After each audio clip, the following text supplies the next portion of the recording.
wa ala alihi wa sahbihi wa man tabi'ahu ila yaumiddin. Alhamdulillah dan alhamdulillah, hari ini saya bisa menatap wajah ibu-ibu solehah yang insya Allah di dunia diberikan kesehatan, umur yang panjang, suami yang sayang, yang sendiri diberikan pasangan yang soleh dalam waktu dekat insya Allah, dan yang sudah berumah tangga diberikan keturunan yang soleh-solehah. Mudah-mudahan bukan hanya di sini kita dikumpulkan, tapi kelak Allah mengumpulkan kita di surganya. Amin ya rabbal alamin. Tak lupa salawat dan salam kita sampaikan kepada kekasih kita Rasulullah sallallahu alaihi wasallam, di mana beliau memberikan kita kabar gembira. Insya Allah wanita-wanita yang bisa menjaga kehormatannya, bisa istiqomah mengikuti ajaran Allah dan Rasulnya, Allah kumpulkan di surganya nanti. Bahkan beliau menjamin seluruh umat beliau menjadi penghuni surga. Kullu ummati yadkhulunal jannah illa man aba. Seluruh umatku akan menjadi penghuni surga kecuali yang tidak mau. Yang duduk di sini mau semua insya Allah. Yang tidak mau mungkin ada di luar sana. Ketika sahabat bertanya, siapa yang tidak mau ya Rasulullah? Beliau menjawab, man ata'ani dakhalal jannah wa man asani faqad aba. Barang siapa yang taat kepadaku, dialah orang-orang yang mau masuk surga. Dan barang siapa yang bermaksiat kepadaku, dialah orang-orang yang tidak mau masuk surga. Mudah-mudahan kalau kita mendapatkan syafaat beliau dan bisa istiqomah mengikuti ajaran beliau sampai akhir usia kita insya Allah. Amin ya rabbal alamin. Hari ini kita berada di penghujung tahun Masehi. Mungkin ada yang bertanya-tanya, kenapa muhasabahnya di akhir tahun Masehi? Sesungguhnya muhasabah itu bukan di akhir tahun saja. Setiap hari kita memuhasabah diri. Apa yang sudah kita lakukan pada hari ini, malamnya kita muhasabah. Kalau hari ini misalnya kita ngaji, hari ini kita bisa bersedekah, hari ini menservis keluarga, maka kita ucapkan alhamdulillah. Namun kalau hari ini ternyata kita ngerumpi, kemudian bermasalah sama teman, cekcok sama suami, marah-marah sama anak, terlalu banyak dosa yang kita lakukan hari ini, maka malamnya kita istighfar minimal 100 kali. 100 kali itu cuma 2 menit insya Allah. Itu pun normal ya bacanya astagfirullahaladzim, astagfirullahaladzim. Kita ngerumpi 2 jam. Istighfar cuma 2 menit insya Allah sebentar. Syukur-syukur bisa ditambah 500 kali, bisa 1000 kali dan begitu seterusnya. Maka ketika kita muhasabah, tema kita muhasabah akhir tahun, karena kebetulan ini wajah-wajah orang sibuk semua yang kalau muhasabah tiap malam gak bisa gitu. Akhirnya muhasabahnya kapan? Ya di masjid ini gitu ya. Harapannya apa? Boleh jadi materi hari ini bisa kita transfer ke saudara-saudara kita yang gak bisa hadir hari ini. Dan itu menjadi jariah buat kita. Maka terkait dengan muhasabah, ibu-ibu, adik-adik boleh tolong buka surat Al-Hasyr, surat 59 ayat 18, 19, 20.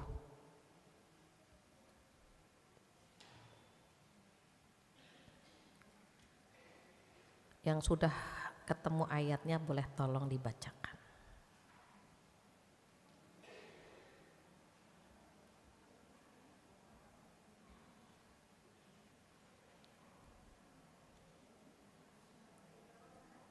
Ayat 18, 19, 20. Surat ke-59. A'udzu billahi minasyaitonir rajim. 18. A'udzu billahi minasyaitonir rajim. Wahai orang-orang yang beriman, bertakwalah kepada Allah dan hendaklah setiap orang memperhatikan apa yang telah diperbuatnya untuk hari esok. Dan bertakwalah kepada Allah, sungguh Allah Maha teliti terhadap apa yang kamu kerjakan. Dan 19, dan janganlah kamu seperti orang-orang yang lupa kepada Allah, sehingga Allah menjadikan mereka lupa akan dirinya sendiri. Mereka itulah orang-orang yang fasik. 20, tidak sama para penghuni neraka dengan para penghuni surga. Para penghuni surga itulah orang-orang yang memperoleh kemenangan. Sadaqallahul azim. Sadaqallahul azim. Ketika Allah mengingatkan kita, saya boleh tahu nih usianya kira-kira berapa ya? 40-an, 30-an, 20-an, berapa ibu-ibu yang hadir? 20. Oh, ada yang 50. Protes ya, dibilang 20 harusnya bahagia, ini protes. Oh, terlalu muda. Ketika Allah memanggil kita, Allah tidak memanggil dengan kalimat wahai manusia. Bukan juga wahai orang Islam. Yang dipanggil sama Allah siapa? Ya ayyuhalladzina amanu. Wahai orang-orang yang beriman. Ada 4 hal yang disampaikan oleh Allah di ayat itu. Apa perintahnya? A'udzubillahi minasyaitonirrajim. Ya ayyuhalladzina amanuttaqullah. Pertama, ittaqullah, bertakwalah kepada Allah. Apa definisi takwa? Takwa itu bukan takut istri kedua. Takut kepada Allah. Takwa secara etimologi artinya takut. Takut sama Allah. Gimana kalau kita punya rasa takut? Enggak berani melakukan dosa, enggak berani melakukan maksiat. Takut. Takut kepada Allah, takut berdosa, takut mampir ke neraka. Enggak berani. Even tantangannya besar. Diajak selingkuh, enggak mau. Diajak ngerumpi, aduh takut gitu. Karena orang ini takut kepada Allah gitu ya, maka Allah bimbing dia. Rasa takutnya itu membuat dia dekat sama Allah. Contoh, nggak usah jauh-jauh, anak kita kalau menjalankan semua perintah kita dan meninggalkan larangan kita kan dia pede kan, dekat sama kita. Tapi kalau anak yang melanggar terus, aduh ketemu mamanya takut kan, aduh ketemu ibu nanti jawabnya apa gitu. Nah, orang yang bertakwa kepada Allah itu confident, dia minta sama Allah, dia dekat sama Allah. Kenapa? Karena dia takut gitu. Bukan berarti tambah jauh ya, tambah dekat. Kenapa? Karena secara terminologi atau secara istilah, takwa itu artinya menjalankan perintahnya dan menjauhkan larangannya. Orang kalau udah menjalankan perintah, meninggalkan larangan, gak ada masalah kan? Justru tambah dekat sama Allah, tambah manja sama Allah, tambah gitu. Tambah pengen komunikasi terus sama Allah. Maka kata Allah yang pertama apa? Bertakwalah kepada Allah. Rasulullah SAW pun pesannya itu, ittaqillaha haitsu ma kunta. Bertakwalah kepada Allah di mana saja kamu berada, di mana saja. Di mana saja, bersama siapa saja, kapan saja, takut gitu. Kenapa? Takut ini yang bisa menyelamatkan kita dari api neraka. Itu yang pertama, takut. Yang kedua apa? Kata Allah, wal tandur nafsum ma qaddamat lighad. Dan hendaknya masing-masing individu menyiapkan bekal untuk hari esok. Hari esok itu apa? Hari kematian, hari kiamat. Pada saat kita sakaratul maut, bekalnya apa? Allah sayang banget sama kita, diingatkan kita. Udah bawa bekal apa gitu. Bekal yang kamu bawa sebanyak apa gitu, diingatkan. Kalau takut gak cukup, perlu bekal juga gitu. Ini di penghujung tahun banyak yang liburan, pergi keluar kota, pergi keluar negeri, pasti punya bekal kan? Pasti menyiapkan bekal yang banyak. dari makanan, pakaian, ATM, tongsis, itu dibawa semua. Itu penting kan buat ibu-ibu itu narsis gitu ya. Itu dibawa, yang kaleng-kaleng, yang remeh-remeh saja dibawa gitu. Kenapa? Agar kita bisa memaksimalkan liburan tersebut bersama keluarga kita. Bayangkan itu perjalanan dunia dengan dunia.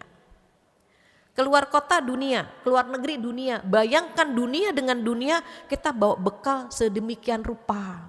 Kenapa? Karena kita nggak mau kelaparan, karena kita nggak mau mati konyol, karena kita nggak mau menyusahkan orang lain. Terus ke negeri akhirat kita pede gitu nggak bawa bekal. Apa nggak takut nanti dihadapkan di persidangan Allah, ditanya bekalnya apa? Nggak takut gitu. Kalau kita ke negeri akhirat nggak bawa apa-apa.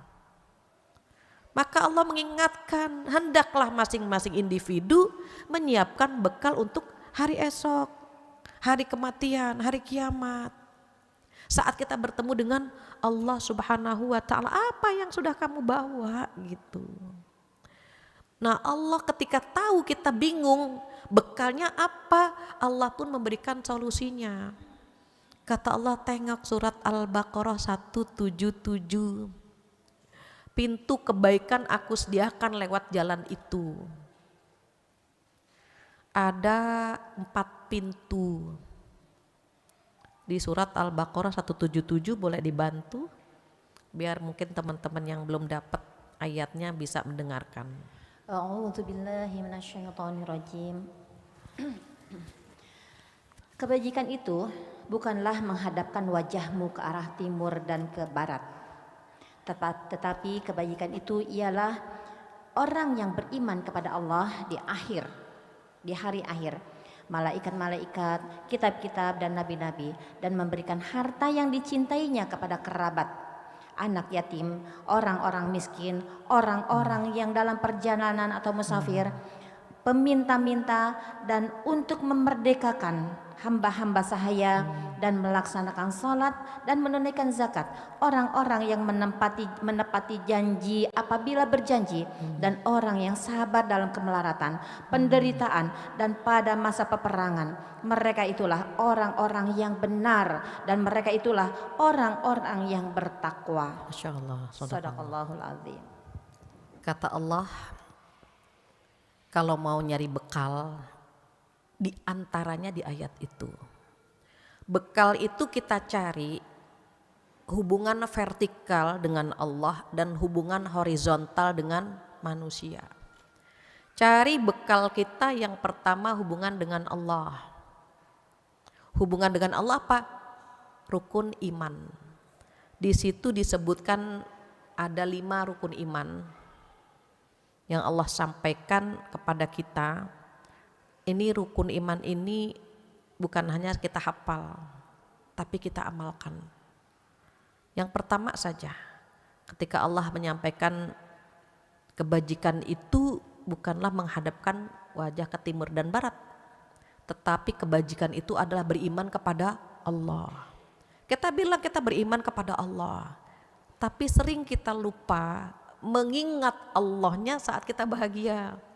Kalau misalnya kita dapat bonus, dapat rezeki, kita bilang apa? Ya Allah baik banget sih, ya Allah, gitu kan. Terus dapat pasangan 3T, takwa, tampan, tajir, ya Allah, Allah baik banget, gitu kan. Tapi ketika diuji, jarang kita bilang, ya Allah baik banget sih ngasih aku penyakit, jarang kan. Ya Allah baik banget sih utangku banyak gitu. Jarang kan. Seakan-akan Allahnya itu ada pada saat dia bahagia. Terus ketika kita gak bahagia, seakan-akan Allah sedang menjauh dari kita. Dan itu disampaikan di dalam surat Al-Fajr. A'udzubillahi minasyaitonirrajim. Fa'ammal insan idza mabtalahu rabbuhu fakramahu wa na'amahu fayaqulu rabbi akraman. Adapun manusia kalau diuji dengan kenikmatan, dengan kebahagiaan, Dengan kekayaan mereka bilang Tuhanku sedang memuliakanku. Wa amma idza mabtalahu faqadaru alaihi rizqahu fayaqulu rabbi ahanan. Sementara kalau dikasih kesulitan, dibatasi rezekinya, mereka bilang apa? Tuhanku sedang menghinakanku. Ibu boleh buka biar diingat lagi. Surat Al-Fajr itu 89,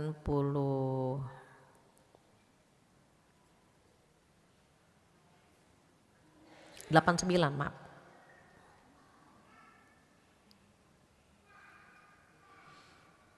Fa'ammal insanu idza ma batalahu rabbuhu fa'akramahu wa na'amahu fayaqul rabbi akraman.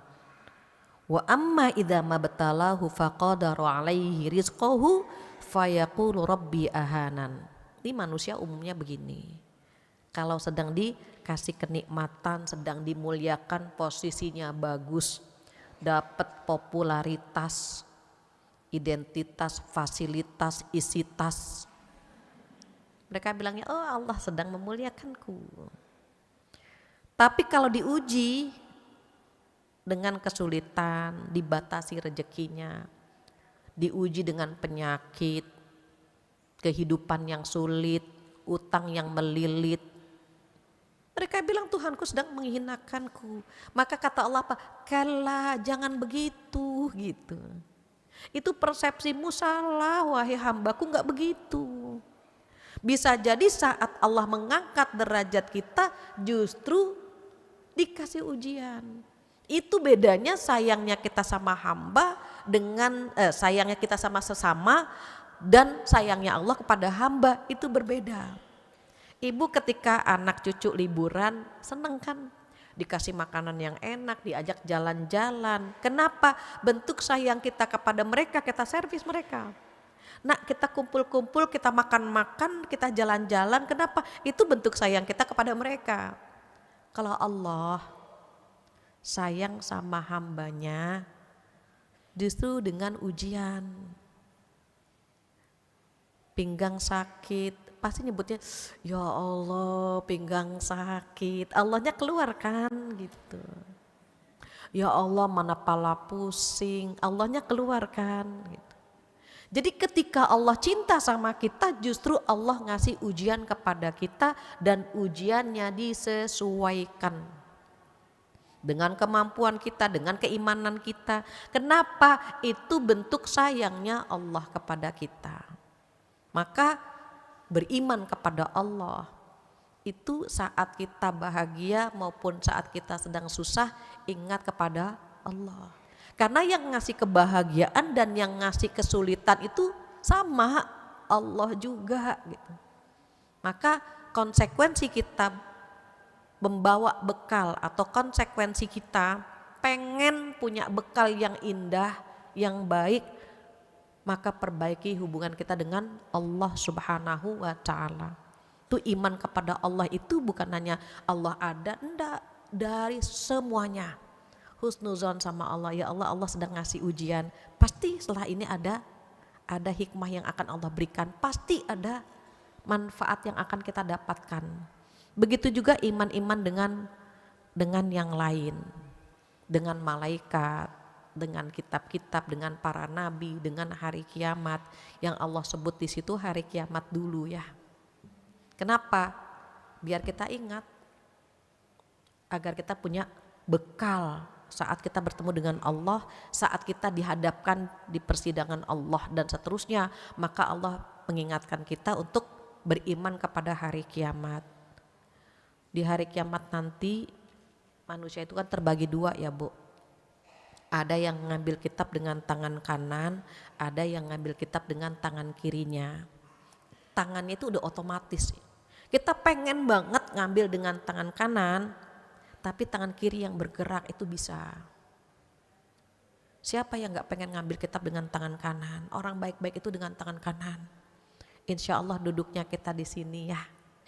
Salah satu cara Allah membimbing kita agar kita mengambil kitab dengan tangan kanan. Jadi kalau orang yang pernah punya dosa, dibuka rapotnya kan, dibuka rapotnya, aduh ada merahnya. Ya Allah, saya pernah begini, ada rapot merah di buku kita. Terus kita tandain, udah lihat yang lain dulu. Lihat yang lain, oh rapotnya biru gitu kan.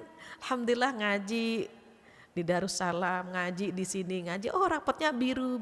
Oh pernah sedekah, pernah tersenyum sama orang-orang di sekitar kita, biru.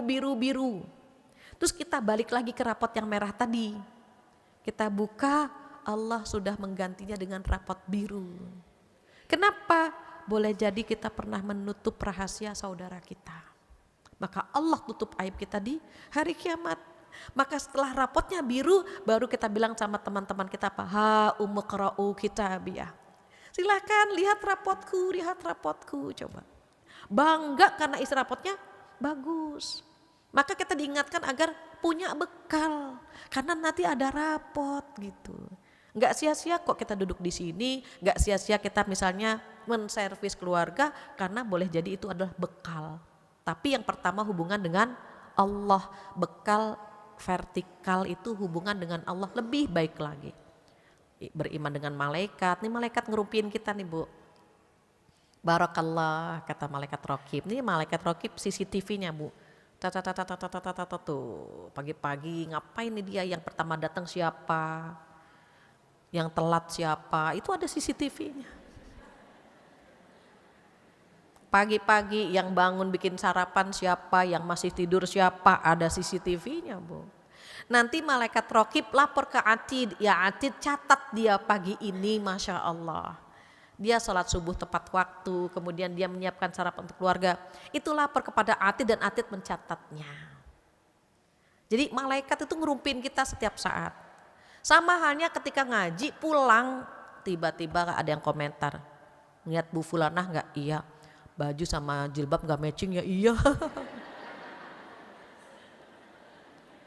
Kata Raqib, astagfirullahaladzim, Atid nih dia nih. Baru pulang ngaji ngerumpi, catat lagi Bu. Makanya komputer itu nggak bisa ngisi amal kita. Dicatat, nggak jadi kan Bu. Itu iman kepada malaikat, kepada Nabi, kepada Al-Quran dan seterusnya. Maka itu yang pertama. Kalau hubungan vertikal intinya akidah sih Bu ya.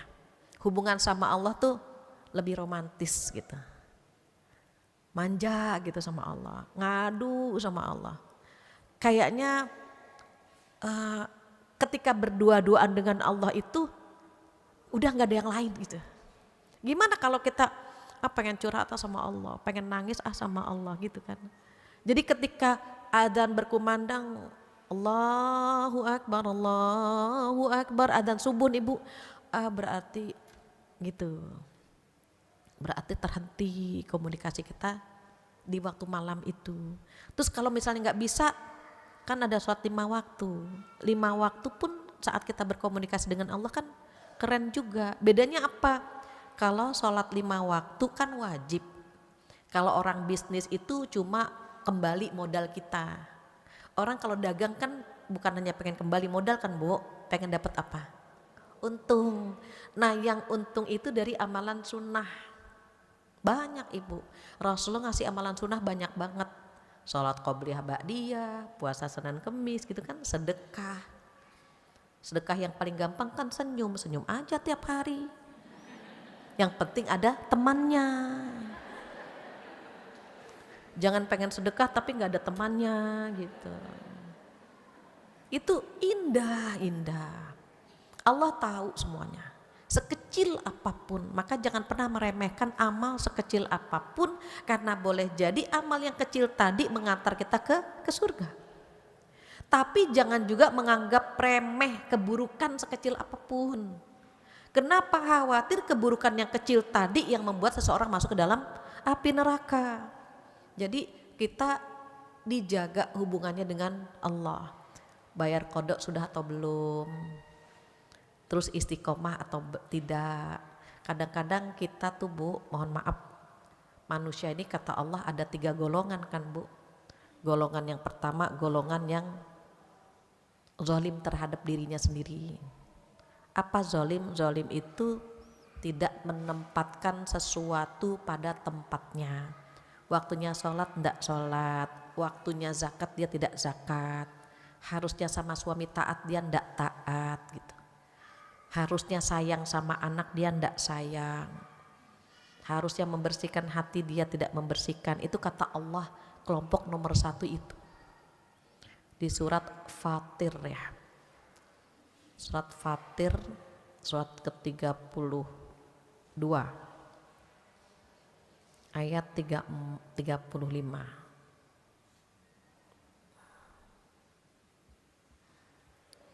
A'udzubillahi minasyaitonirrajim. 35 surat 35, maaf Ibu. Surat 35 ayat 32. Saya ketukar. Ayatnya a'udzubillahi minasyaitonirrajim, summa awrasnal kitabal ladzina astafaina min ibadina. Faminhum zalimul linafsih wa minhum muqtasid wa minhum sabiqun bil khairati biidznillah. Apa artinya? Kemudian Al-Quran ini kami wariskan kepada hamba-hamba yang kami pilih. Kita diwarisi Al-Quran. Tapi kata Allah, ketika kita diwarisi Al-Quran, maka manusia terbagi menjadi 3 golongan. Golongan pertama, zalimul linafsih, menzalimi dirinya sendiri. Tadi dosanya banyak, sama dosa seneng banget gitu. Kayaknya kalau nggak bikin dosa dia masuk angin. Jadi bikin dosa, perintah ditinggal, larangan dikerjakan gitu. Itu kata Allah zalimul linafsi. Yang kedua siapa? Yang kedua wa minhum muqtasid. Yang kedua adalah orang-orang yang pertengahan. Boleh jadi kita orangnya. Apa orang pertengahan? Orang pertengahan itu 50-50 STMJ. Sholat terus, maksiat jalan. Nah itu muqtasid tuh Bu. Ekonomis, hemat. Dia ibadahnya nggak lebih tapi dosa juga nggak berani.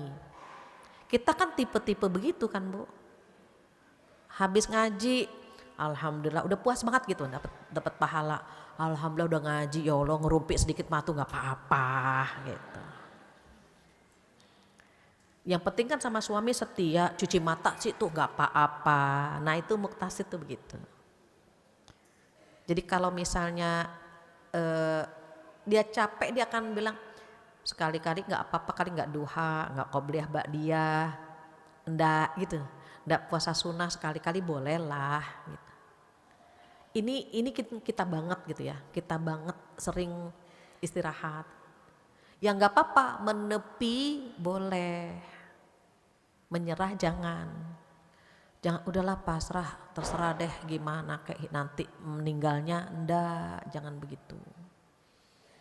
Nah ketika kita sadar, menyadari bahwa kita di kelompok nomor 2 yang 50-50, kita pengen dong ke kelas 3. Memang kelas 3 siapa?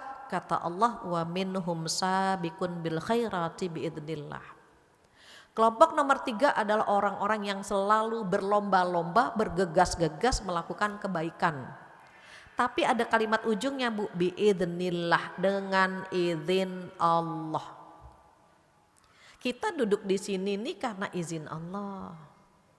Kita bisa sholat sunnah dengan izin Allah, bisa puasa sunnah dengan izin Allah, bisa sedekah dengan izin Allah, yang umroh pun dengan izin Allah. Banyak kan yang gak dikasih kekuatan sama Allah kan Bu.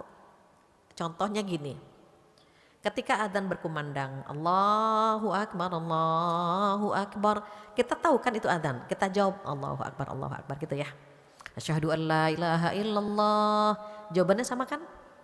Asyhadu anna Muhammadar Rasulullah, jawabannya sama. Tolong perhatikan ketika muadzin bilang begini, hayya 'alas shalah, jawabannya apa Bu? La haula wala quwata illa billah. Dipanggilkan sama muadzin, ayo kita sholat gitu kan Bu. Ada yang dikasih kekuatan sama Allah besar, dia langsung ngambil air wudhu, laki-laki langsung ke masjid atau ke musola. Tapi ada yang dikasih kekuatannya sedikit, nanti aja pas udah qomat baru jalan, itu masih mending. Ada yang dikit banget, nanti ajalah sholatnya di rumah. Tapi telat banget gitu. 2:30 baru sholat gitu. Terus dia udah terlambat kan, tapi tetangganya sholat zuhurnya jam 3 kurang seperempat. Dia merasa baik banget bu. Ya Allah, aku masih mending kan 2:30, dia jam 3 kurang seperempat. Itu contoh betapa kekuatan itu Allah yang ngasih. Kita pernah kan bu begitu, makan dulu mendingan makan dulu inget sholat daripada sholat inget makan. Nggak tahu dalilnya dari mana gitu. Yang ada tuh hadisnya sholat isya, karena kan isya agak panjang kan bu waktunya. Itu pun cuma sekedar menghilangkan lapar saja, bukan sepiring, 2 piring, terus cendawa, terus rebahan, enggak gitu. Kita kan melebih-lebihkan terkadang bu. Nah, saat kita duduk di sini pun sama. Even awalnya enaknya di rumah, enaknya tarik selimut, nonton TV, anak libur, kan ibadah juga sama anak-anak betul. Setan tuh lebih licik dari apa yang kita bayangkan bu, dia punya dalil juga punya. Di rumah tuh ibadahnya banyak, begini gitu kan bu. Tapi dia langsung mandi, ayah ibu mau berangkatnya kemana? Ke Masjid Darussalam mau ngaji. Iya bu. Tahu bu, suami kita dapat pahala, kita dapat pahala. Cium tangannya. Jangan mau ngaji berantem dulu, ayah mau berangkat dulu. Kemana ngaji? Ayah mau berangkat ke kantor, ibu mau ngaji. Masya Allah. Ayah duluan, ibu duluan gitu kan. Akhirnya doanya jadi keras. Assalamualaikum, waalaikumsalam. Kan assalamualaikum kan artinya semoga kamu selamat gitu kan. Tapi kalau kita teriak begitu kan jadi semoga kamu selamat, kamu juga selamat kan gitu bu. Cooling down. Ya udah ayah berangkat dulu, dampingi sampai ke pintu, cium tangannya, ibu izin ya ya, iya. Kita berangkat ngaji. Terus kita pergi ngaji kan dapat pahala. Suami yang mengiskinkan di rumah pun dapat pahala yang sama dengan yang kita dapatkan tanpa dikurangi sedikit pun. Enak banget bu. Salam untuk suami. Ayah terima kasih udah ngizinin ibu ngaji. Nanti ayahnya bilang ya Allah ibu kok tambah soleha pas ngaji. Kenapa bisa begini? Korban pengajian. Enak kan korbannya baik. Jadi ternyata kita perlu menyadari bahwa ketika kita bisa romantis sama Allah, bisa manja sama Allah, itu atas izin Allah. Karena Allah ngundang kita bu setiap saat bu. Diundang sholat sunnah, diundang puasa sunnah, diundang umroh, diundang gitu kan bu. Cuma ada yang bisa kita penuhi undangan Allah, ada yang tidak bisa. Termasuk duduk di sini nih undangan Allah. Kita diundang, jangan lupa ngaji yuk, kita langsung datang gitu kan bu.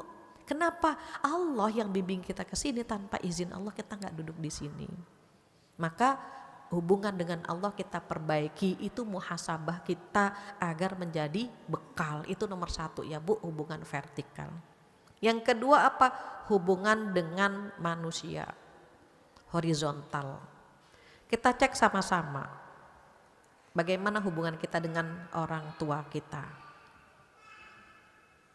Orang tua kita bangga gak sih punya anak seperti kita? Orang tua bangga gak sih dengan perilaku kita? Orang tua itu seneng gak sih punya anak kayak kita gitu bu? Anak perempuan itu bisa menghalangi orang tuanya dari api neraka.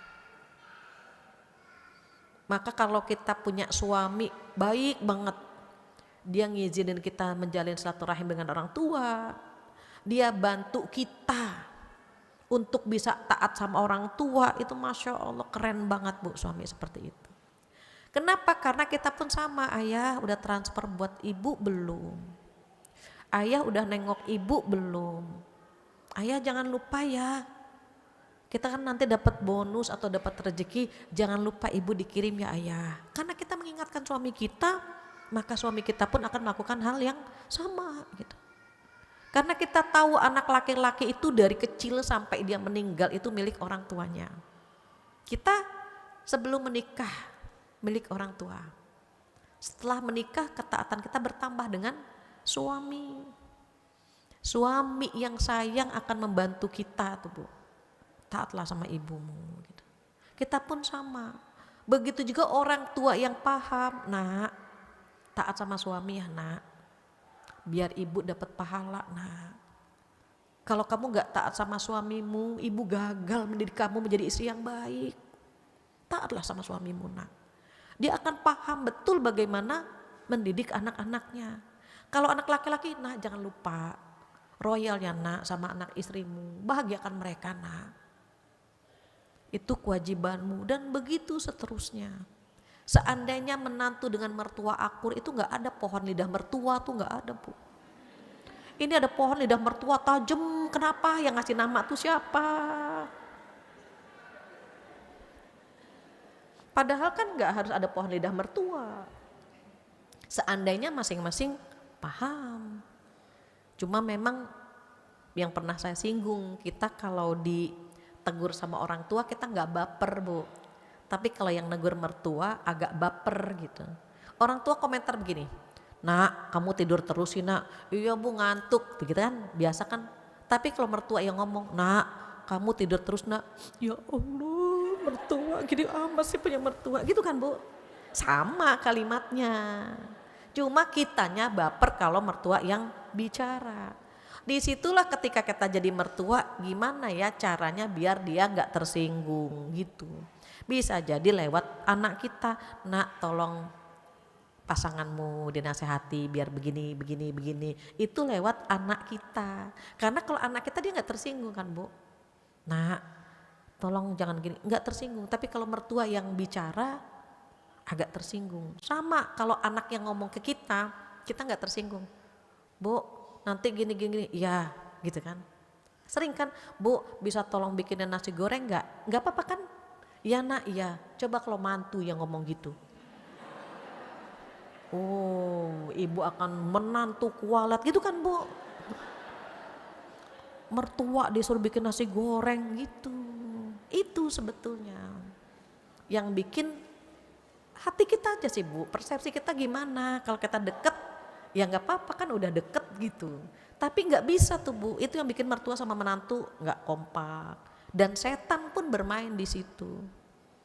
Kalau laki-laki lebih gampang. Mohon maaf ya Bu. Mantu laki atau mertua laki-laki cenderung lebih gampang karena dia kan bicaranya sedikit, perasaannya juga kan nggak terlalu banyak gitu kan Bu. Perempuan ini kan Bu yang ngomongnya banyak, perasaannya banyak, nah itu yang agak repot sedikit gitu.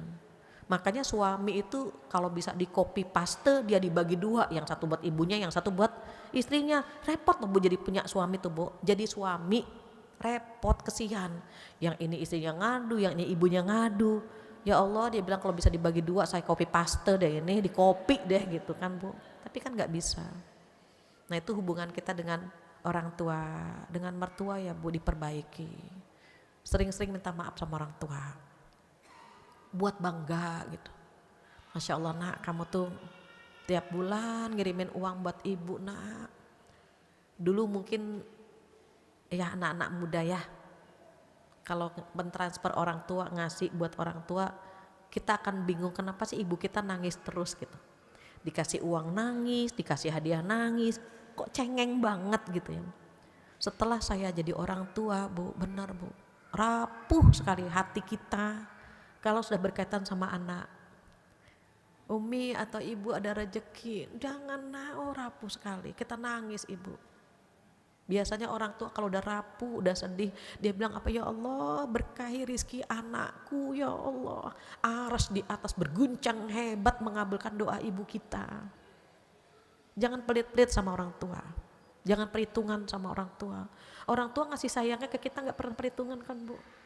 Bahagiakan mereka, ratukan mereka, mudah-mudahan anak-anak kita menjadikan kita sebagai ratu juga gitu. Maka pertama hubungan kita perbaiki dengan orang tua, dengan mertua. Yang kedua dengan pasangan. Sering-sering minta redho ibu sama pasangan. Walaupun misalnya kita bilang sama suami, Mas atau Abang, maaf ya saya suka bikin kesalahan. Iya nanti juga bikin lagi, gak apa-apa Bu. gayanya minta maaf, nanti siang juga bikin lagi gitu. Ya nggak apa-apa, yang penting redo kan gitu. Suami pun sama kok Bu, dia akan mengatakan hal yang sama. Kalau saya ada salah, saya punya salah gitu. Kenapa? Sama-sama sensitif Bu. Kita saling mengingatkannya begini, kita kan nggak tahu ya Bu, umur kita dikasih jatah sama Allah berapa, nggak pernah tahu. Kita bilang sama suami kita, A atau Mas atau Abang, kalau saya punya salah redo gitu, redo. Kenapa? Kan kita nggak pernah tahu apakah saya duluan atau Abang duluan, kita nggak pernah tahu. Biasanya kalau suami sensitif, udah jangan ngomong gitu, atau iya sama-sama gitu ya Bu ya. Itu berarti keberadaan kita diperhitungkan. Tapi kalau misalnya kita bilang, ayah ibu minta maaf ya, nanti kalau ibu nggak ada titip anak-anak, terus dia bilang kira-kira kapan ya itu ya. Berarti keberadaan kita kurang diperhitungkan. Apalagi kalau suami nyari surat nikah mulu. Surat nikah di mana sih Bun? Kenapa ya nyari surat nikah? Enggak, itu ada expirednya enggak ya gitu. Ada kadaluarsanya enggak ya? Itu dia udah bosan banget sama kita Bu. Jadi kita perlu ngobrol ya Bu ya, banyakin ngobrol. Ketawa ketiwi, bercanda yang pahalanya banyak tuh sama suami Ibu. Rasulullah itu Masya Allah Ibu sering bantuin Aisyah, bercanda, sering Ibu. Kenapa? Itu pahalanya besar. Kalau sama pasangan atau jangan serius. Ayah ke masjid. Ayah Allah berfirman dalam Al-Quran. Enggak gitu juga. Ketawa ketiwi, bercanda, itu Masya Allah Ibu. Yang remeh-temeh, guntingin kukunya, facialin wajahnya, itu Masya Allah. Kan rumah tangga itu kan seperti pohon Bu, seperti tanaman. Tanaman itu perlu dikasih pupuk, perlu dikasih air kan, disiram. Itu nyiramnya itu cinta, pupuknya itu pengertian. Pagarnya apa? Pagarnya itu keimanan masing-masing. Itu harus dijaga dengan iman. Kalau tahu pahalanya besar, ya Allah Ibu nggak akan pernah disia-siakan bersama pasangan itu. Tapi setan nggak mau kan Bu kita sakinah. Dibuatlah kita berantem lagi. Kenapa kita berantem terus? Karena kita pakai perasaan. Laki-laki pakai logika. Makanya kita disuruh mikir mulu sama suami Bu. Bu mikir gitu. Kita disuruh mikir terus gitu. Sementara suami kita suruh pakai perasaan. Ayah kalau ngomong pakai perasaan kenapa sih ya? Enggak bisa dia pakai perasaan. Dia to the point, ngomongnya juga sedikit. Cuman ya, oke, ya. Kalau kita kan ayah tau gak ya Allah, ya Allah, panjang. Sebetulnya ayahnya stres ngedengerin kita Bu gitu. Tapi dia dengerin kan Bu, karena dia tahu mendengarkan cerita istri itu membuat istri jiwanya sehat. Jadi istri yang sering didengarkan oleh suami itu jiwanya sehat Ibu. Rasulullah itu begitu, dengerin Aisyah cerita A, B, C, D terus Bu. Ada yang 13, ada yang 23. Riwayatnya kan macam-macam Bu. Itu didengerin gitu. Kadang-kadang Aisyah pengen main sama anak-anak, pengen lihat gitu ya Bu ya. Itu ditemenin Bu. Masya Allah gitu. Bahkan kalau bajunya sobek kan beliau jahit sendiri, sendalnya putus dijahit sendiri. Tapi karena suami kita kan bukan Rasulullah, kita harus paham juga. Kita pun bukan Aisyah, bukan Khadijah kan gitu Bu. Walaupun berusaha ya Bu ya, menjadikan mereka kan role model kita. Jika usia kita lebih tua dari pasangan kita, jadilah kita Khadijah. Dan jika usia kita lebih muda dari pasangan kita, jadilah Aisyah. Khadijah itu wise Bu, bijaksana, tutur katanya menenteramkan gitu. Solutif ya Bu, kalau Rasulullah curhat didengarkan, tuh Khadijah begitu. Kalau Aisyah cerdas, lincah gitu. Tapi bukan berarti kita lompat sana lompat sini kayak belatung nangka, enggak juga Bu, enggak gitu segitunya gitu. Aisyah tuh pinter gitu, pinter. Bagaimana kalau begini? Itu pinter memang, ngapal hadis dan seterusnya, itu masing-masing punya kelebihan. Nah, kita jadikan pahala kita lewat itu tuh Bu. Lewat anak, ya Bu ya. Orang tua sudah, coba lewat pasangan, coba lewat anak-anak, nih dielus. Cium. Dari mana-mana, anak bunda udah bangun, cium.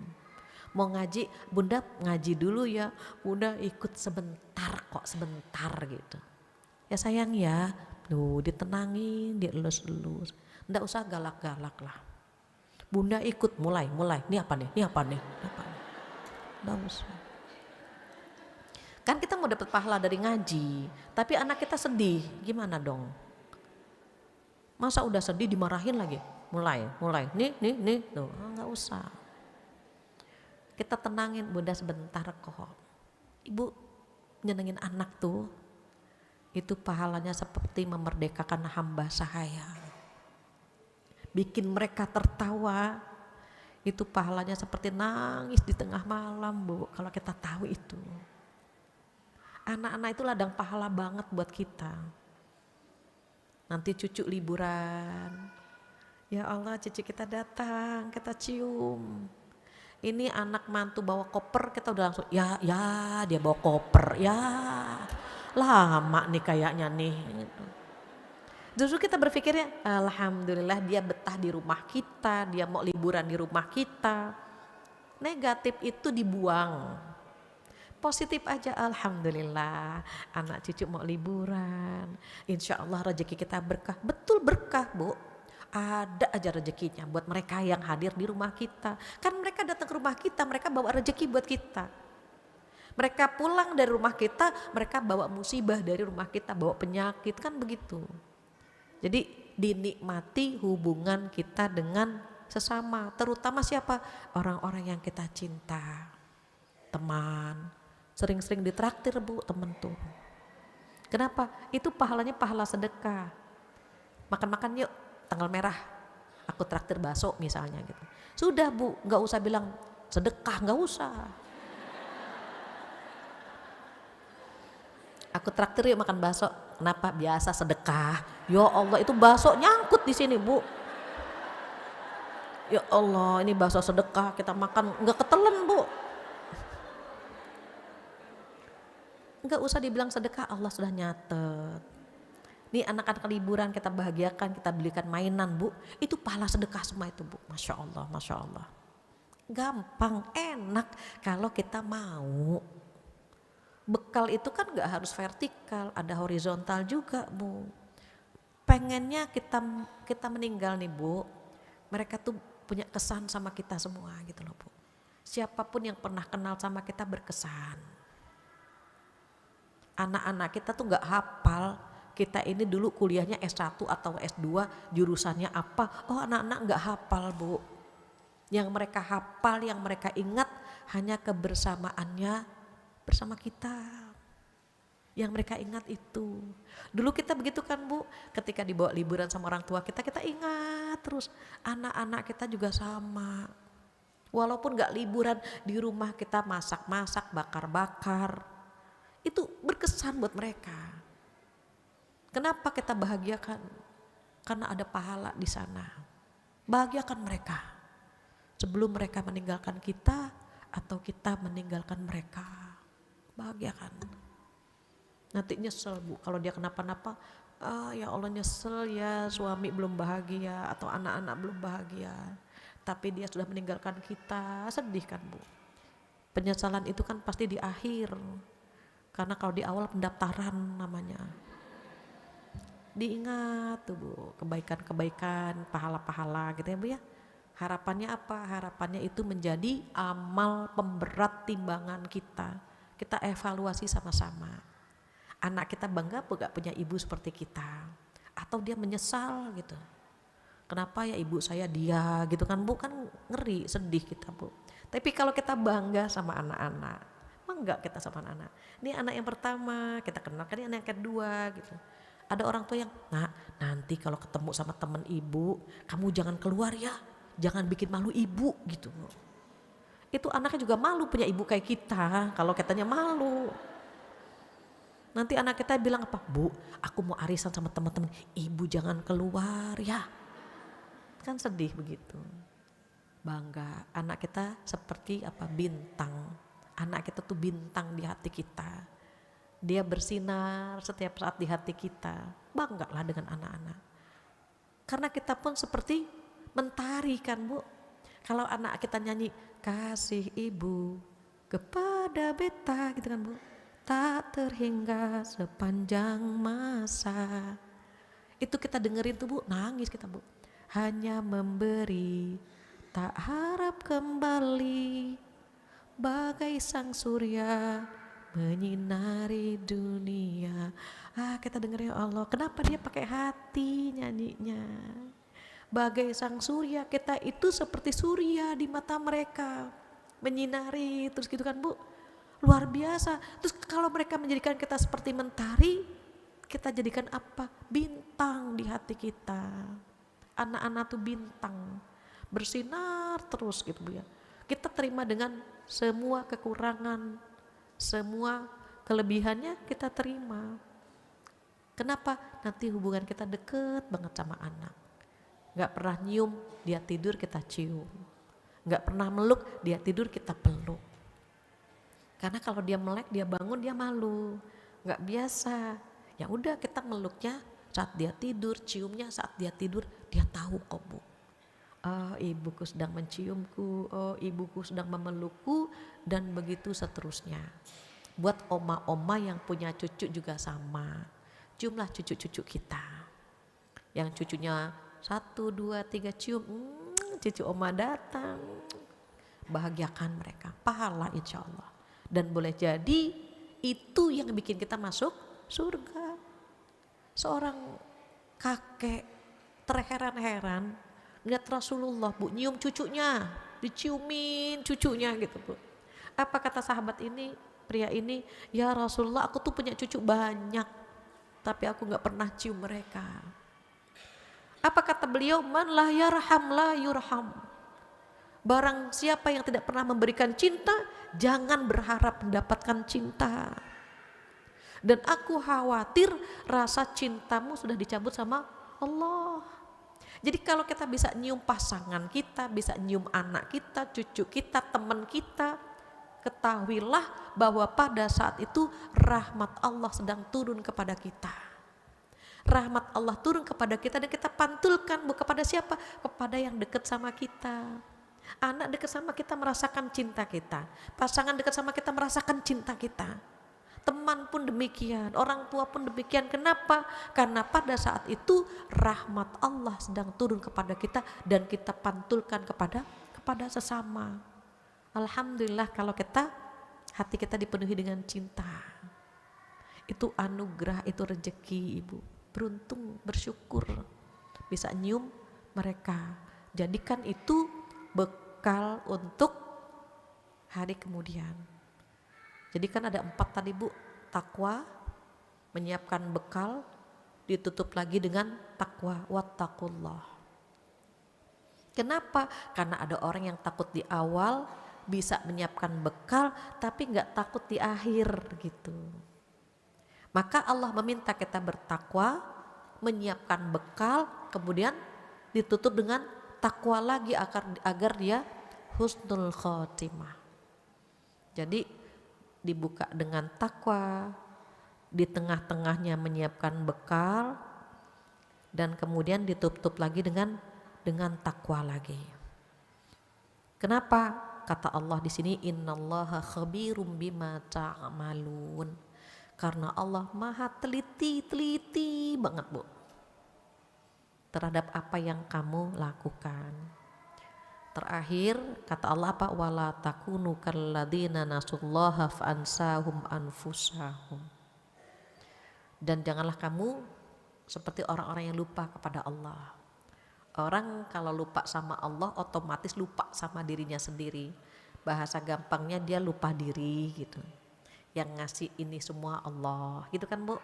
Harta, anak, jabatan, ilmu, fisik, Semua yang memberikan adalah Allah. Ini titipan saja.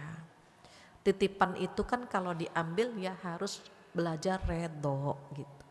Kenapa kita terkadang enggak redo? Karena kita merasa itu milik kita. Padahal cuma dititipi tapi kita merasa memiliki.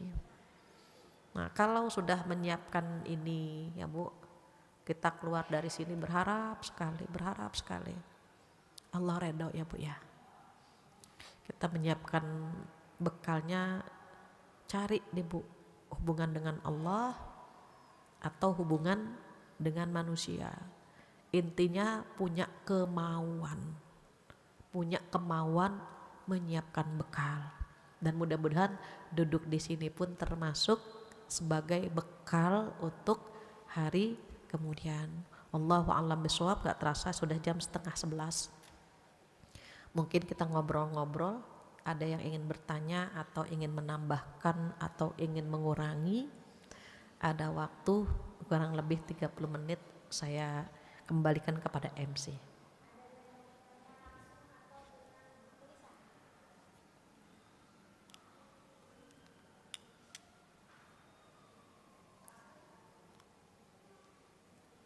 Ada yang mau bertanya langsung Ustazah? Baik. Bismillahirrahmanirrahim. Assalamualaikum warahmatullahi wabarakatuh. Waalaikumsalam warahmatullahi wabarakatuh. Ustazah, perkenalkan saya Fajrina, ingin bertanya mungkin di luar tema hari ini, ingin bertanya mengenai kode puasa Ramadan. Oh qada. Iya, kode puasa Ramadan. Jadi saya kan saat mengandung dan setelah melahirkan itu tidak berpuasa mungkin selama 2 tahun ya Ustazah. Nah itu bagaimana caranya untuk kita kan itu diwajibkan untuk mengkodo kembali ya, karena saya masih masih kuat untuk berpuasa gitu. Tapi bagaimana kalau kita lupa jumlah puasa yang sudah kita kodok? Apakah itu kita harus bayar fidyah atau tetap harus melakukan kode puasanya? Ya, terima kasih Ustazah. Assalamualaikum warahmatullahi wabarakatuh. Waalaikumsalam warahmatullahi wabarakatuh. Saya tampung atau saya langsung jawab? Langsung ya. Ya, terkait dengan kodok puasa, kodok Ramadan gitu ya. Untuk ibu hamil dan ibu menyusui itu ada 3 pendapat. Pendapat yang pertama, ibu hamil, ibu menyusui seperti orang sakit. Kalau orang sakit nggak puasa, bayarnya apa? Qadha. Itu pendapat yang pertama. Jadi nggak puasa qadha, dihitung saja berapa hari dia nggak puasa, gitu. Nah, pendapat yang kedua, dilihat yang bikin dia nggak puasa siapa? Apakah dirinya atau karena bebinya? Karena janin atau karena anaknya? Jika dia nggak kuat puasa karena fisiknya memang lemah, dia nggak puasa, dia sakit, ya. Maka kalau dia nggak puasa karena dirinya, dia qadha saja. Ini pendapat yang kedua. Tetapi kalau dia nggak puasa demi anaknya atau karena janinnya, misalnya janinnya khawatir tidak berkembang gitu, ada unsur anak di dalam alasan dia tidak puasa gitu ya, maka dia qadha juga, fidyah juga, karena ada unsur orang lain yang membuat dia membatalkan puasa atau tidak berpuasa, entah itu janinnya atau anaknya yang sedang dia susui. Pendapat yang ketiga ini pendapat Ibnu Abbas. Untuk yang ketiga, fidyah saja jika jarak antara anak pertama dan kedua dekat, gitu. Ada kan Bu yang nggak boleh ngeliat suami gitu.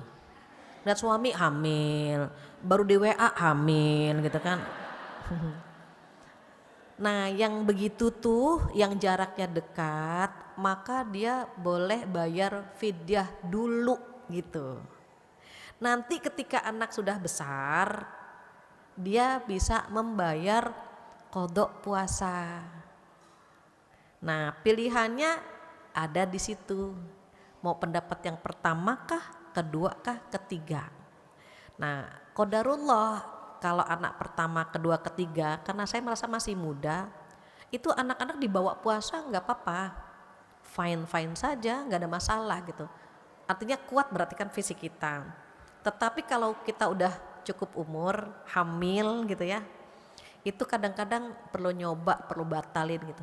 Kembali lagi ke fisik kita. Kalau kita ternyata, oh bisa nih diselang-seling puasa batal, ya berarti kan kita bayar qadanya kan cuman sedikit gitu. Tapi kalau kita mengambil pendapat yang kedua, oh kita batalnya karena anak kita, berarti qadha juga, fidyah juga. Kalau pendapat pertama nggak ada perbedaan, batal udah qadha gitu, karena dianggap seperti orang sakit. Tapi kalau pendapat kedua, ini ada sebabnya gitu ya. Yang bikin dia batal dirinya atau anaknya. Bisa dipahami ya Bu yang 3 perbedaan tadi. Kalau yang ketiga fidyah dulu. Nanti anak besar udah nggak hamil lagi, bayar qadha semampunya. Demikian wallahu a'lam. Oh ada lagi, siap. Assalamualaikum Ustazah. Waalaikumsalam. Izin menanyakan Ustazah, seperti tadi Ustazah bilang kalau anak perempuan bisa menjadi perisai bagi Orang tuanya. orang tuanya. Betul. Mohon izin penjelasannya Ustazah. Oke. Jadi dulu pada masa jahiliyah, anak perempuan kan dikubur hidup-hidup ya. Mereka malu kalau punya anak perempuan. Itu pun dialami oleh teman-teman di Pakistan ya, waktu saya kuliah di sana. Ketika saya melahirkan anak laki-laki, kedua anak laki-laki lagi, ketiga anak laki-laki lagi, mereka bahagia banget gitu. Seneng gitu, dikasih manisan, dikasih gitu ya Bu ya. Tapi kalau mereka punya anak perempuan, yang lahir anak perempuan, itu mereka sedih gitu. Nah di masa jahiliyah seperti itu. Maka ada seorang bapak cerita kepada Rasulullah SAW. Apa kata bapak ini? Aku benci jahiliyah. Aku benci dengan jahiliyah gitu. Anak perempuan itu menyenangkan. Anak perempuan itu nurut. Anak perempuan itu menenteramkan hati, kata bapak ini. Tetapi jahiliyah memaksaku untuk membunuh anak perempuanku. Aku pernah membujuk anak perempuanku. Aku bilang, nak tolong ambilkan sisir, dia ambilkan. Nak tolong ambilkan air minum, dia ambilkan. Tapi jahiliyah memaksaku untuk membunuhnya. Aku bohong kepada anakku, aku bilang, nak lihat di sumur itu nak, banyak ikannya. Ketika dia menengok ke sumur, aku tendang dia, aku ceburkan dia ke dalam sumur. Dan bapak itu nangis ibu. Sampai Rasulullah pun ikut menangis. Apa kata Umar? Wahai bapak, hentikan ceritamu. Engkau sudah membuat Rasulullah menangis. Apa kata Rasulullah? Biarkan ya Umar, biarkan. Biarkan agar dia merasakan nikmatnya dengan kehadiran Islam. Merasakan indahnya Islam. Dari situ kita bisa melihat bahwa perempuan itu dulu gak dihargai. Maka Rasulullah mensupport untuk mendidik anak-anak perempuan gitu. Maka beliau menyampaikan jika punya anak perempuan 3 dan kamu bagus mendidiknya, surga bagimu. Terus ada yang bertanya, kalau 2 bagaimana ya Rasulullah? 2 kalau kamu bagus mendidiknya, surga bagimu, terhalang dari api neraka. Jadi syaratnya kita betul-betul bisa menjaga dia. Seandainya Rasulullah ada dan kita bertanya, kalau 1 bagaimana ya Rasulullah sallallahu alaihi wasallam? Pasti jawabannya sama. Kalau kamu bagus mendidiknya, surga bagimu. Tuh anak perempuan luar biasa ibu. Karena sulit gitu ya Bu ya. Sulit menjaganya. Dan dia harus kita lepaskan pada saat dia menikah. Maka kadang kalau orang tua melepas anak menikah suka nangis kan Bu.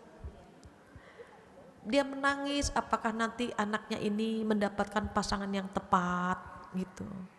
Dia nangis apakah nanti pasangannya bisa membahagiakan dia. Atau sebaliknya dia nangis apakah nanti anaknya bisa bertanggung jawab dengan rumah tangganya. Jadi kalau kita punya anak perempuan, bagus mendidik mereka, insya Allah surga buat kita. Karena kata Rasulullah apa? Anak itu menjadi perisai orang tuanya dari api neraka. Ibu, kita pakai jilbab hari ini, kita bisa nutup aurat, kita bisa sholat 5 waktu. Orang tua insya Allah dapat pahala, ibu. Ketika kita taat sama suami kita menjaga kehormatan kita, orang tua kita dapat pahala dari apa yang kita lakukan.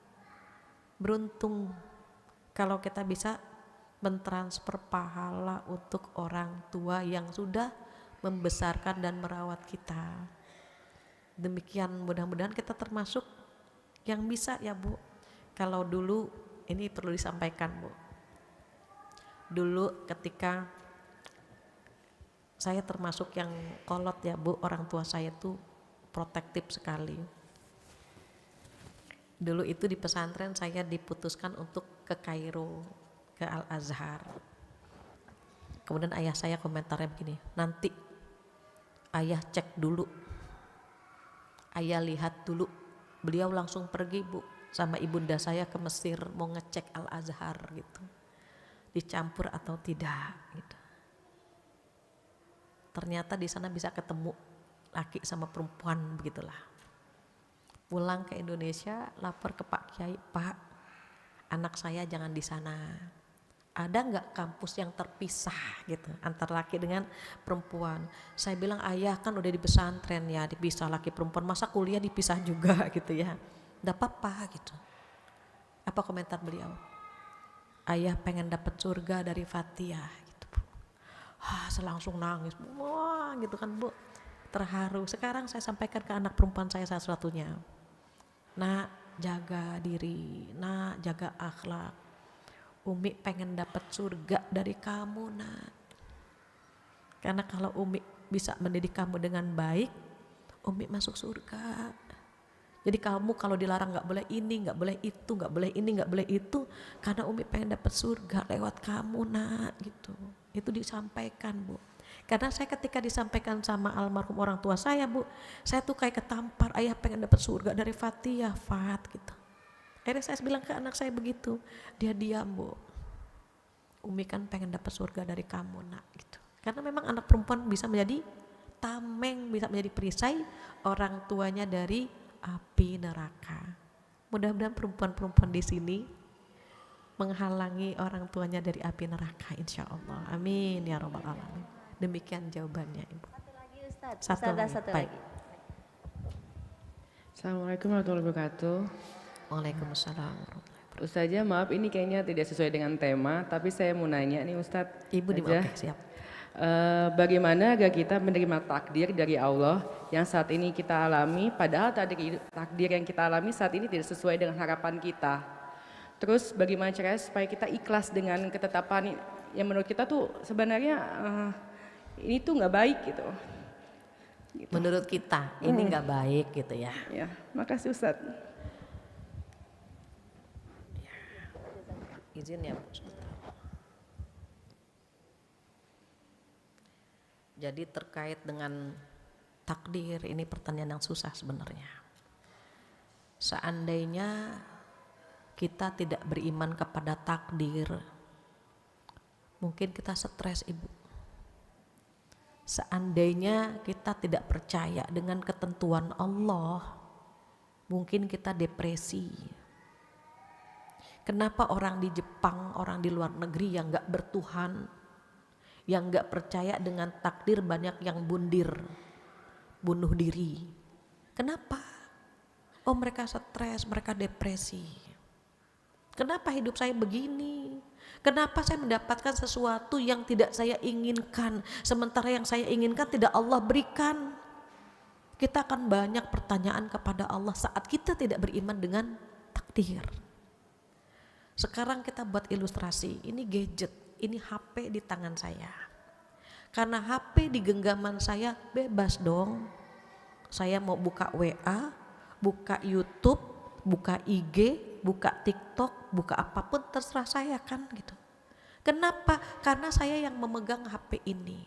Tapi kan akan saya rawat biar gak cepat rusak, bagaimana kan gitu. Karena saya sayang dengan gadget ini. Allah menggenggam langit dan bumi. Allah pemilik langit dan bumi, Allah yang menggenggam semua. Ngatur hidup kita itu gampang banget. Dan Allah tahu kualitas keimanan kita bagaimana. Allah tahu yang terbaik buat kita yang mana. Allah gak pernah salah ngasih ujian. Allah gak pernah salah ngasih anugerah. Allah gak pernah salah memberikan takdir buat hambanya. Tapi hambanya yang tidak pernah mau tahu betapa hikmah dari apa yang Allah berikan itu paling indah gitu. Kita buat ilustrasi anak kecil. Anak kecil main pisau. Kita bilang, nak jangan main pisau nak. Nanti tanganmu terluka, diganti sama Allah kan pakai pisau-pisauan saja, pisau mainan yang dari plastik yang tidak melukai tangannya. Tapi anak itu gak mau kan bu? Nggak mau, aku maunya pisau yang itu. Kenapa dia kekeh ngeyel mau pisau yang asli? Karena dia gak tahu kalau pisau itu melukai dia. Sekarang manusia gak pernah tahu yang terbaik buat dirinya apa. Allah kasih, Allah ganti gitu kan. Dan itu kata kita, aku gak mau yang itu. Kita gak pernah tahu justru yang dikasih sama Allah itu yang bisa menyelamatkan kita. Yang kita mau bisa jadi mencelakakan kita. Maka kata Ali apa? Kalau aku berdoa dan doaku tidak dikabulkan, aku bahagia. Karena itu berarti kehendak Allah. Tapi kalau kita berdoa gitu kan bu, kemudian Allah mengabulkan, itu kan berarti kehendak kita. Nah manusia suka sok tahu yang terbaik buat dia yang ini ya Allah. Bukan, kata Allah, bukan yang itu. Yang sebelahnya lagi. Yang kamu di situ gak suka gitu. Tapi itu yang bisa mendekatkan kamu kepada aku, kata Allah. Kita terkadang protes kan bu dengan pemberian Allah. Padahal ada manfaat yang banyak, hikmah yang banyak. Seandainya hati kita diisi dengan iman kepada takdir, maka kita akan bilang sama Allah, ya Allah, semua yang datang darimu ada yang terbaik buat hamba. Hamba akan belajar redho ya Allah. Hamba akan belajar redho. Kuatkan ya Allah. Kuatkan, ikhlaskan, sabarkan. Penuhi hati hamba dengan redho kepadamu ya Allah. Belajar redho ibu. Kita lagi belajar ngikutin apa yang Allah mau. Bukan yang kita mau. Yang kita mau banyak. Tadi punya suami 3T atau 5T. Takwa, tampan, tajir, terdidik, terjamin kan gitu. Punya anak 3R, benar, pintar, segar. Yang enak-enak kan kita pengennya. Tapi kan Allah lebih tahu. Kalau kamu dikasih itu semua, kamu akan jauh dari aku. Kenapa Fir'aun sombong? Fir'aun gak pernah susah, gak pernah sakit, gak pernah hidupnya sulit. Makanya ngaku Tuhan. Kita kan kalau disentil aja sama Allah dikit, langsung ya Allah, ya Allah, ya Allah. Oh manja banget kan kita sama Allah. Dan Allah suka itu. Allah kangen kita menyebut nama Allah. Belajar redho. Keluar dari ruangan ini belajar redho. Kenapa? Semua yang Allah kasih adalah yang terbaik. Belajar mengikuti apa yang Allah mau, bukan yang kita mau. Mudah-mudahan Allah berikan kelapangan hati. Amin insyaallah. Demikian jawabannya ya. Gak ada lagi? Baik, jika tidak ada lagi, saya rasa cukup sekian. Ada pengumuman dulu nggak? Oh siap. Oh iya maaf. Yang dari kertas nih ya, saya bacakan dari satu. Assalamualaikum warahmatullahi wabarakatuh. Izin bertanya Ustazah, apakah ibadah sholat anak yang sudah balik masih tanggungan orang tuanya? Ini khusus buat anak laki-laki. Anak ketika balik sudah mukallaf. Balik itu tandanya apa? Balik itu kalau laki-laki kan mimpi ya Bu.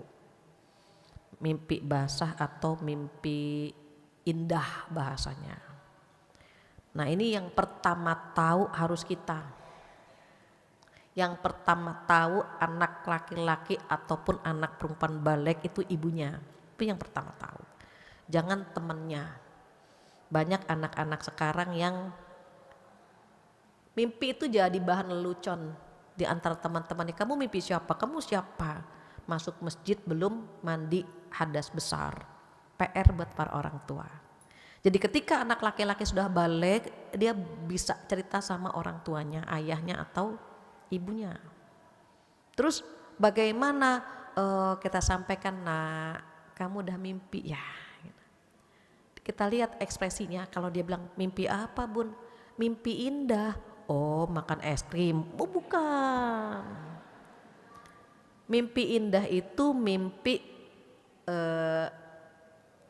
yang lihat perempuan ya Bu, gitu. Ibu saya tadi gagal, ibu izin ya Bu, saya ambil lagi. Jadi kalau misalnya kita punya anak laki-laki udah balik, maka kewajiban kita menyampaikan bahwa dia punya tanggung jawab kepada siapa? Kepada Allah. Sholatnya, puasanya, zakat kalau dia udah kerja. Itu kewajiban kita Ibu. Maka dilatih ketika umur berapa? 7 tahun. 7 tahun, mohon maaf ini banyak ibu-ibu yang gini Bu. Bu Fatia anak saya umur 17. Terus dia gak kuat puasa, boleh bayar fidyah gak? Umur 17, saya bilang yang boleh bayar fidyah itu kalau udah dugem, duduk gemeter, itu baru boleh bayar fidyah. Ini 17 tahun mau bayar fidyah. Saya bilang kenapa bayar fidyah ibu? Dia gak kuat puasa. Saya bilang emang gak pernah dilatih. Itu dia Bu, karena saya berpikir nanti aja kalau udah balik. Ternyata Bu gak bisa dia puasa Bu. Terus gimana dong?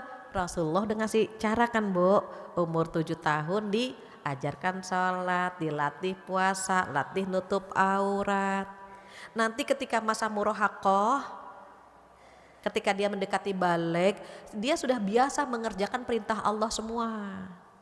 Kalau sudah mimpi, udah Bu, balik kita cium, Allah Masya Allah anak bunda.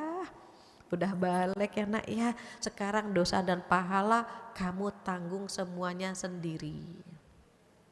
Oh gitu ya bunda, iya kemarin itu pahalanya buat yang mengajarkan, yang mendidik. Kalau bunda yang ngajarin pahalanya buat bunda. Makanya anak-anak sekarang itu pinter Bu. Kalau kita bilang, nak puasa ya sayang ya, sholat ya nak. Aku tahu kenapa bunda nyuruh aku puasa sama sholat, biar bunda dapat pahala kan gitu. Dia tahu pahalanya buat kita. Tapi itu kan karena kita mengajarkannya Bu. Nanti ketika udah usia 9, 10 masa murohakoh, nah itu udah penuh tuh Bu, udah paham banget gitu. Batasan aurat, paham puasa, sholat dan seterusnya. Maka kata Rasulullah apa? Kalau umur 10 tahun enggak sholat boleh dipukul. Tapi kan dengan pukulan sayang. Anak bunda gimana sih nggak sholat, anak bunda gimana, bukan dengan hukuman yang sifatnya menakutkan ya Bu. Ali pun berkata apa, kalau kalian memukul anak nih ketiak jangan terbuka. Bisa dibayangkan Bu, kalau ketiak terbuka tuh mukulnya sakit Bu, pak gitu kan Bu. Ini nggak terbuka ketiaknya. Anak bunda gimana sih belum sholat, kan dikit lagi balik gitu Bu. Udah dikasih warning. Nih anak dikit lagi balik nih, udah dikasih warning sama kita. Terus dari umur berapa? 7 tahun, makanya 7 tahun sudah bisa diusahakan ya Bu, bisa baca Quran dan Koran. 7 tahun bisa baca Quran dan Koran. Nanti ketika mendekati masa murahaqah 10 tahun, udah semuanya bisa tuh Bu. Perintah Allah semoga sudah bisa ditunaikan dengan maksimal. Terus gimana? Kalau udah balik udah lepas tangan kita. Tapi kalau kita tidak pernah menanamkan, tidak pernah mengajarkan, khawatir kita dimintakan tanggung jawab oleh Allah Subhanahu wa taala. Anak itu kan titipan. Kita khawatir berdosa ketika kita tidak pernah mengajarkan kebaikan dan nilai-nilai Islam kepadanya. Demikian Allah a'lam. Begitu, gak ada lagi yang di kertas ya. Baik ibu-ibu solehah, alhamdulillah jam 11 ya, mendekati jam 11. Saya rasa cukup sekian pertemuan kita hari ini. Jika ada kesempurnaan milik Allah saja karena Allah maha sempurna. Sementara kekurangan dari saya mohon dibukakan pintu maaf yang sebesar-besarnya. Kita baca Al-Fatihah bersama-sama untuk saudara kita di Palestina ya Bu. Mudah-mudahan Allah memberikan mereka kekuatan, kesabaran. Yang syahid Allah berikan surga tanpa hisab. Begitu juga untuk ibu-ibu yang hadir hari ini, jika ada di antara kita yang sedang sakit semoga Allah sembuhkan. Yang punya masalah Allah selesaikan masalahnya. Yang punya hajat Allah kabulkan hajatnya. Mudah-mudahan anak-anak kita menjadi penyejuk hati kita, pasangan kita menjadi imam yang terbaik buat kita, dan kita termasuk hamba Allah yang selalu diistiqomahkan sampai akhir usia kita. Ala hadhihin niyah wa likulliyatin solehah. Al-Fatihah. A'udzubillahi minasyaitonir rajim. Alhamdulillahi rabbil alamin. Ar-Rahmanir Rahim. Maliki yaumiddin. Iyyaka na'budu wa iyyaka nasta'in. Ihdinas siratal mustaqim. Siratal ladzina an'amta 'alaihim ghairil maghdubi 'alaihim waladdallin. Amin. Rabbighfir lana wa lana amin. Dan kita tutup dengan doa penutup majelis bersama-sama. Subhanakallahumma wa bihamdika asyhadu an la ilaha illa anta astaghfiruka wa atubu ilaik. Wabillahi taufiq wal hidayah. Assalamualaikum warahmatullahi wabarakatuh. Waalaikumsalam warahmatullahi wabarakatuh. Alhamdulillah, jazakillahu khairan kepada Ustazah yang sudah menyampaikan pelajarnya untuk kami semua. Insya Allah bekal dan ilmu yang sangat bermanfaat. Ibu-ibu yang dirahmati Allah, insya Allah kita akan bertemu lagi di masjid ini untuk hari Ahad besok tanggal 24 Desember jam 9 sampai jam 11 bersama Ustadz Dr. Haji Das Adil Latif. Insya Allah ibu-ibu ajak keluarganya, ajak teman-temannya, ajak putra-putrinya, ajak semua yang ada ditemui sama ibu-ibu. Dan jangan lupa persiapkan hati kita, persiapkan perut kita. Karena insya Allah harinya kita akan sama-sama